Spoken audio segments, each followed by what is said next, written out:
बच्चों, एक बार फिर आपकी नई क्लास कॉमर्स में आपका स्वागत है। कल हम पढ़ा रहे थे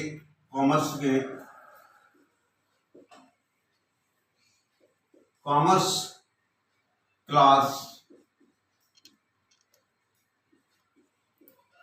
12 का चैप्टर था हमारा कंसाइनमेंट, CONSIGNMENT,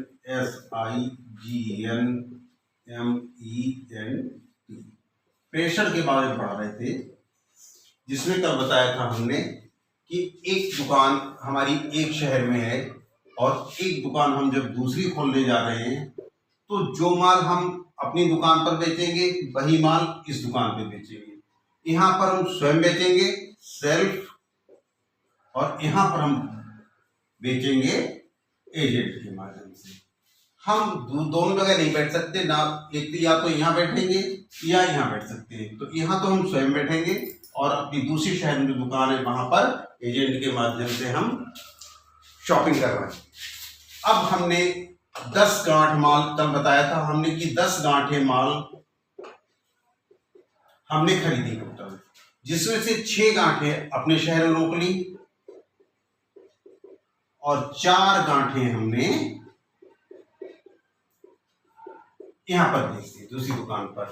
हमने एजेंट से कहा कि ये माल हमारा तुम्हें बेचना है, तो हम तो कहलाएंगे प्रेषक, कल ये बात बता चुके हैं, और एजेंट को कहलाया जाएगा प्रेषी। और ये जो माल जा रहा है 4 गांठें, ये कहा जाएगा प्रेषण पर भेजा माल। इतना कल बता चुके थे। उसके बाद हमने बताया था कि प्रेषक के खातों में अब एंट्रियां बनेंगी। प्रेषक के खातों में अकाउंट बनाए जाएंगे। इसमें प्रेषक सबसे पहले अकाउंट बनाएगा कि जो माल भेजा जाएगा, पहली एंट्री बनेगी प्रेषण पर भेजा माल। जो माल भेजा जाएगा पहली एंट्री उसकी बनेगी। दूसरी एंट्री, अब हम एंट्रियां लिखते हैं क्रम से। सबसे पहली एंट्री प्रेषण पर भेजा माल, पहली एंट्री। दूसरी एंट्री बनेगी प्रेषक के व्यय मतलब खर्च, एक्सपेंसेस, EXPENSES, एक्सपेंसेस। प्रेषण जब प्रेषक माल भेजेगा तो ये ट्रक वाला या लोडर जिस पे भी उसने माल लादा है, ये 10 गांठे में से 4 गांठे लादी हैं, तो उसका वो भाड़ा देगा। तो पहली एंट्री माल भेजने की, कितना माल भेजा गया। दूसरी एंट्री बनेगी भाड़े की, जो प्रेषक करेगा। तीसरी एंट्री बनेगी जाकर जो ये ट्रक जहां पर रुक जाएगा उससे दुकान तक ले जाने की व्यय कौन करेगा, एजेंट करेगा। फिर नंबर 3 पर आती है प्रेषी के व्यय। प्रेषी के व्यय करने के बाद अगली एंट्री आती है कि जब ये एजेंट अपना माल वहां पर हमारा माल बेचने लगेगा तो हम जाएंगे, फिर इसको देंगे हम सबसे पहले चौथे नंबर पर प्रेषी द्वारा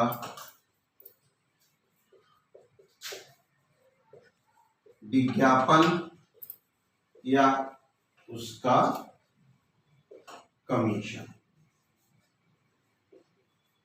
चौथी एंट्री बनेगी प्रेषी द्वारा विज्ञापन जो किया गया या उसका कमीशन, या प्रेषी द्वारा व्यय हो गए, उसका प्रेषी द्वारा विज्ञापन या कमीशन की एंट्री। 5वीं एंट्री आएगी, अब प्रेषी ने यहाँ पर दुकान पर बैठ के जितना भी हमारा माल बेचा है उस माल की एंट्री बनेगी। प्रेषी द्वारा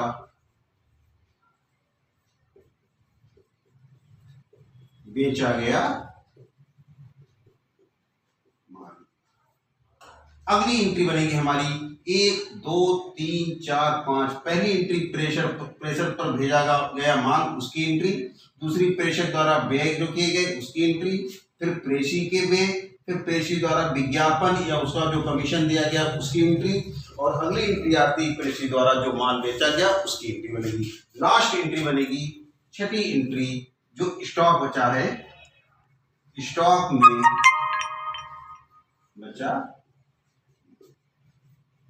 पहली एंट्री प्रेषक के खातों में लेके जो है वो किए जाएंगे। इसमें पहली एंट्री हमारी प्रेषक पर भेजा माल, यानी इसको कहेंगे गुड्स सेंट ऑन कंसाइनमेंट। दूसरी एक्सपेंसेस की एंट्री, तीसरे प्रेषी के व्यय, ये भी एक्सपेंसेस की एंट्री।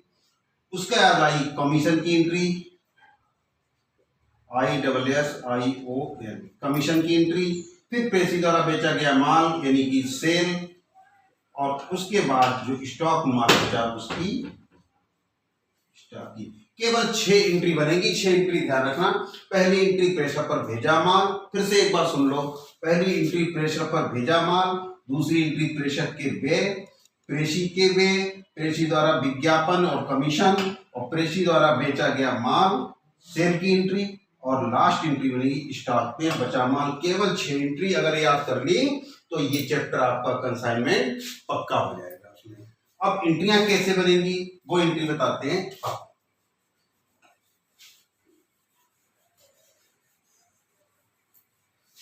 कॉलम बनेंगे इसके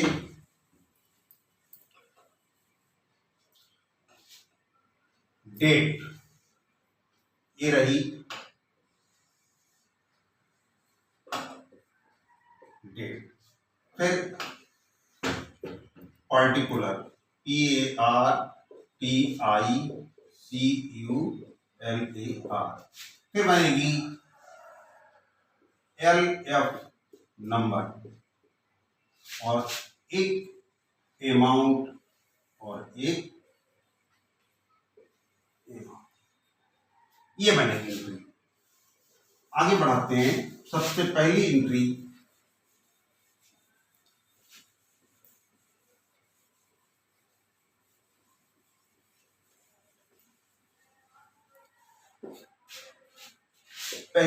आती है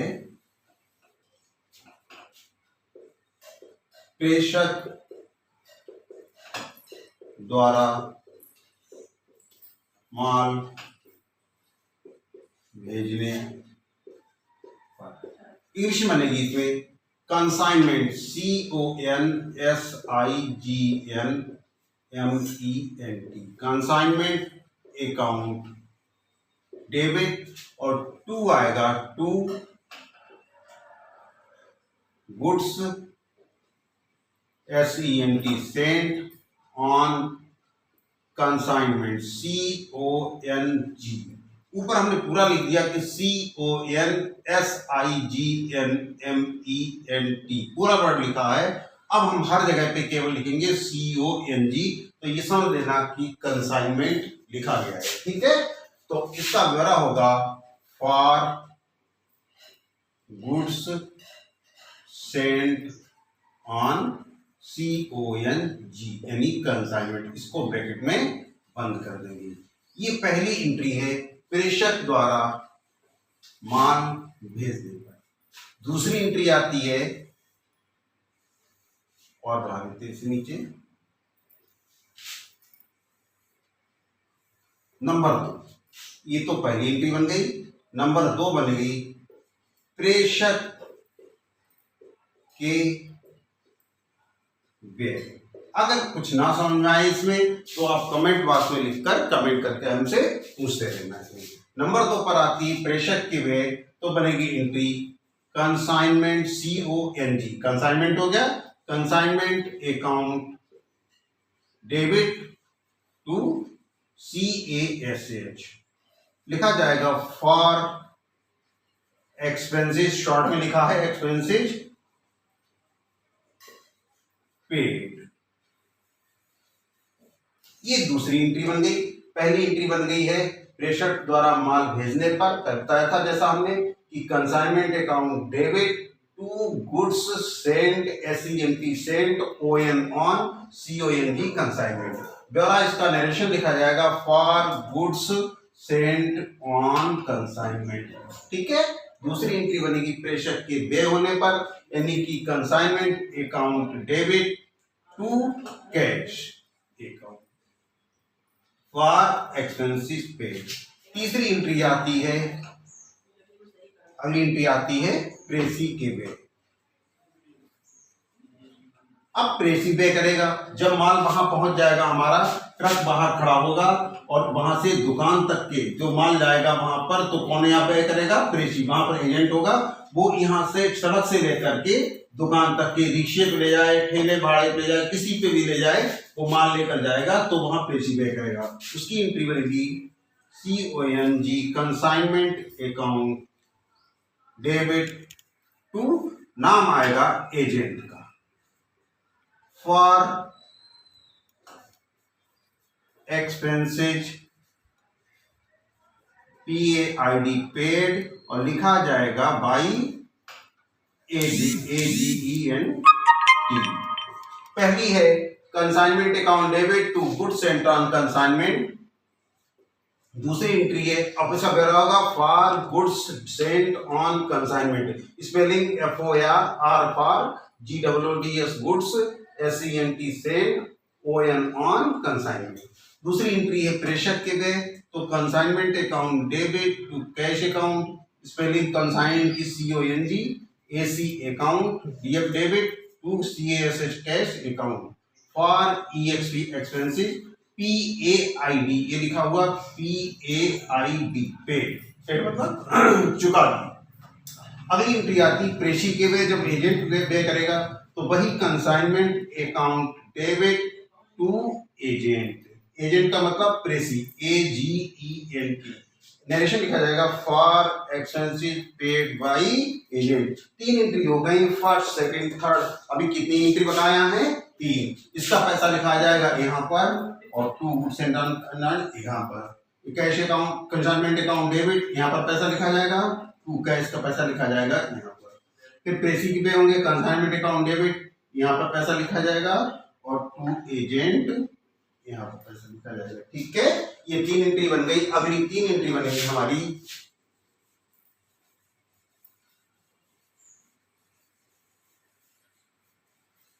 आगे की एंट्री बनेगी। अभी कितनी एंट्री बताया है? 3 और। अब आया कमीशन, कमीशन देने पर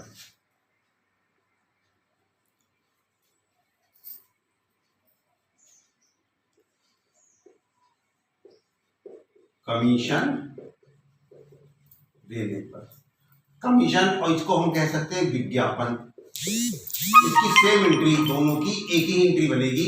एंट्री बनेगी consignment account debit to agent. Narration लिखेंगे for FOR for COMMISSION commission paid PAID। Entry बन जाएगी कमीशन। पैसा लिखा जाएगा, इसका पैसा ये लिखा जाएगा, दूसरे का पैसा बाहर लिखा जाएगा दूसरे वाले कॉलम में। उसका ये आती है चौथी एंट्री, और ये आती है 5वीं एंट्री। 5वीं एंट्री बनेगी हमारी बिक्री होने पर, बिक्री होने पर। अब एजेंट वहां पर जब माल जितना भी बेचेगा उसकी बिक्री की एंट्री बनेगी agent debit, AGENT agent debit, और to CONG account, agent debit to consignment account. लिखा जाएगा फॉर सेल, माल बिक गया। ठीक, इसके बाद जब बिक्री हो जाएगी तो मान लिया यहाँ पर 10,000 का माल भेजा गया, उसमें से सारा नहीं बिकेगा, करीब 6,000 का बिक जाता है। स्टॉक कितने का बचेगा हमारा? 4,000 का। अगर 7,000 का बिक गया तो 3,000 का स्टॉक बचेगा। मतलब जो भी स्टॉक बचेगा हमारा, तो लास्ट एंट्री हमारी स्टॉक की बनेगी stock debit, STOCK, stock debit to CONG consignment, for STOCK stock, SABED save. ये 3 एंट्री बन गई हमारी। पहले की एंट्री वो बनी थी माल भेजने पर, फिर थी प्रेषक के व्यय, प्रेषी के व्यय, 3 एंट्री इससे पहले बनी थी। उसके बाद आ गया कमीशन या विज्ञापन देने पर, फिर वही entry consignment account debit to agent, AGENT agent, for commission paid. इसमें लिख सकते हो फॉर कमीशन एंड विज्ञापन कहते एडवर्टाइजमेंट, तो for commission and advertisement paid. फिर अगली आ गई बिक्री होने पर, जब माल बिक गया तो एजेंट ने बेचा वहां माल, तो एजेंट डेबिट हो जाएगा to consignment account for sale. उसका बाद आ जाएगी लास्ट एंट्री, जो कुछ अगर स्टॉक बचा होगा हमारा तब तो ये एंट्री बनेगी, और स्टॉक अगर नहीं बचता है, सारा माल बिक गया होता है, तो हमारी स्टॉक वाली एंट्री नहीं बनेगी। स्टॉक बचने पर बनेगी stock debit to consignment account for stock sale. ये जब स्टॉक बचेगा तभी एंट्री बनेगी, अदरवाइज अगर स्टॉक नहीं बचता है तो केवल 5 एंट्रियां, और स्टॉक अगर बच जाता है तो ये 6ठी एंट्री बनेगी। इसका केवल 6 एंट्री हैं, फर्स्ट, सेकेंड, थर्ड और फोर्थ, फिफ्थ, सिक्स्थ। 3 ये एंट्रियां, 3 एंट्रियां, केवल इतना ही। आज अगले दूसरी क्लास में आगे तो बताएंगे क्वेश्चन। Thank you.